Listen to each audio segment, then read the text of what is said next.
On a cold February night in 2004, a 21-year-old nursing student named Maura Murray drove her car into a snowbank on a dark, winding road in rural New Hampshire and vanished.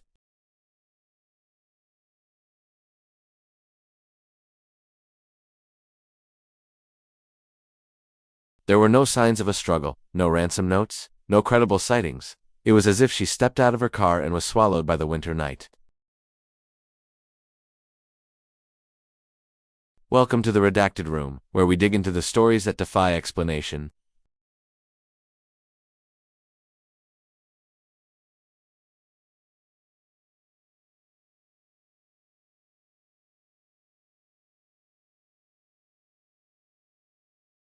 She had been involved in a minor hit-and-run accident, faced disciplinary action at her nursing job for using a stolen credit card, and her personal relationships were reportedly strained.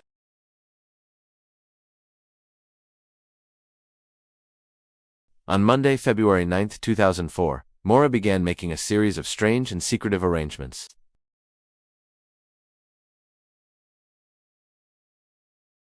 This was a lie. There was no death in her family.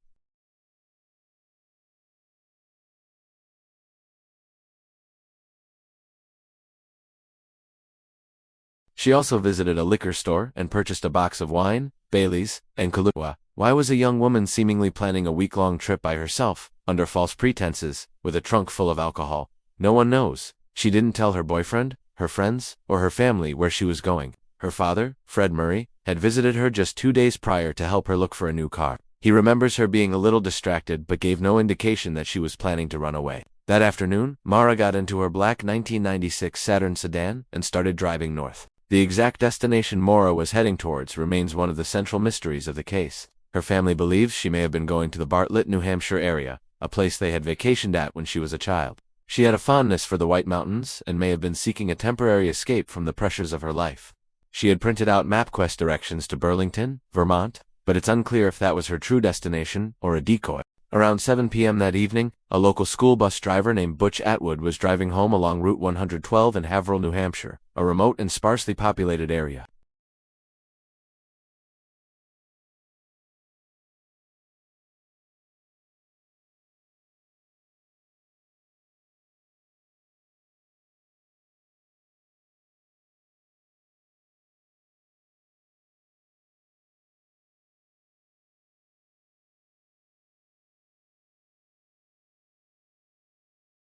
The call was logged at 7:43 p.m. A police officer was dispatched and arrived at the scene less than 10 minutes later, at approximately 7:50 p.m.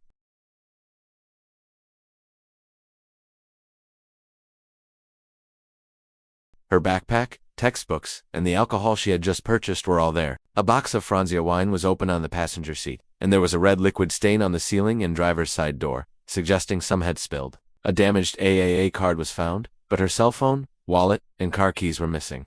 This detail is crucial. If she had simply wandered off into the woods and succumbed to the elements, it's unlikely she would have taken the time to lock her car. The missing keys suggest a level of cognitive awareness that contradicts the theory of a disoriented accident victim.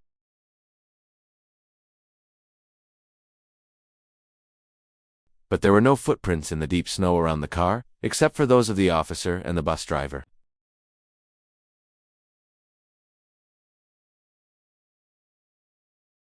But as the hours turned into days, it became clear this was something far more sinister.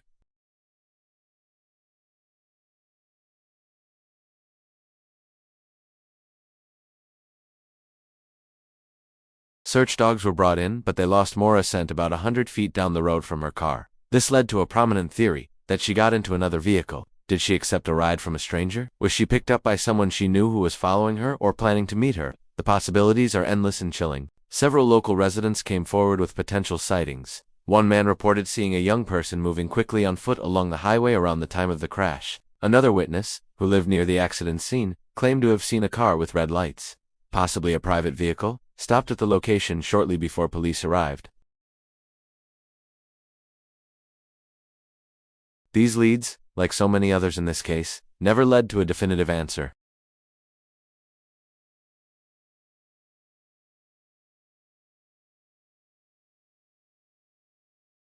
In that short time, she vanished without a trace.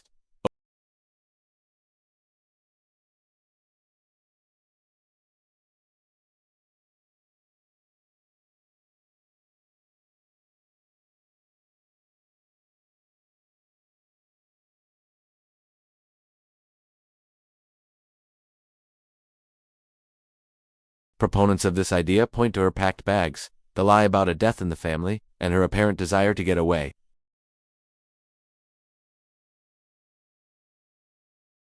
While this is a hopeful thought for some, her family has always maintained that Maura would never have voluntarily stayed out of contact for so long, especially given how close she was to them. Another persistent theory involves foul play. Did Maura get a ride from the wrong person? Was a local predator cruising the dark roads that night, looking for a vulnerable target?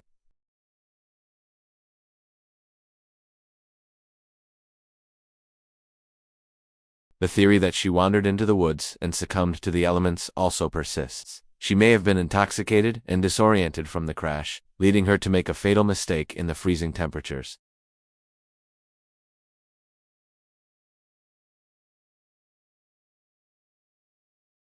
The mystery of Maura Murray's fate is a puzzle with too many missing pieces.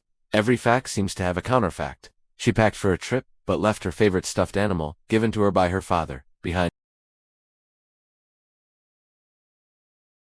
She told the bus driver she had called for help, but there was no cell service. The contradictions are maddening, and they have left her family in a state of limbo for 2 decades. Her father, Fred Murray, has been relentless in his search for answers. Spending his life savings and dedicating countless hours to keeping his daughter's case in the public eye, he has criticized the initial police investigation, and has fought tirelessly for access to case files, hoping to find a clue that was missed. The case remains open and active with the New Hampshire State Police. New leads are still investigated, and new searches are conducted when credible information comes to light.